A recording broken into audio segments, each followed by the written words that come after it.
CM Revanth Reddy ఇవాళ సిద్దిపేట జిల్లాలో పర్యటించనున్నారు. కాసేపట్లో బేగంపేట నుంచి హెలికాప్టర్లో సిద్దిపేటకు వెళ్లనున్నారు.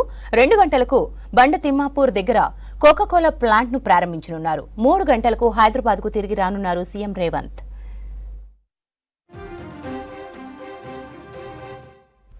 కోకాకోలా, థమ్సప్ లాంటి కూల్ డ్రింక్స్ తయారు చేసే హిందుస్థాన్ బెవరేజెస్ సంస్థ బండ తిమ్మాపూర్ ఫుడ్ పార్క్ లో 1000 కోట్లతో గ్రీన్ ఫీల్డ్ ప్లాంట్ ను నిర్మించింది. ఈ ప్లాంట్ తో 400 మందికి కొత్తగా ఉద్యోగాలు లభించనున్నాయి. కోకాకోలా ప్లాంట్ ప్రారంభోత్సవంలో సీఎం రేవంత్ రెడ్డితో పాటు IT industries minister Sridhar Babu ప్రారంభించనున్నారు.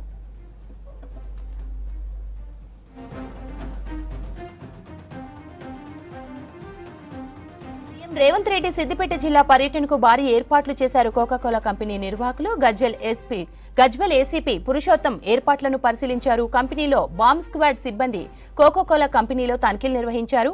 మరోవైపు సీఎం రేవంత్ రెడ్డికి స్వాగతం పలుకుతూ ఫ్లెక్సీలు ఏర్పాటు చేశారు కాంగ్రెస్ నేతలు.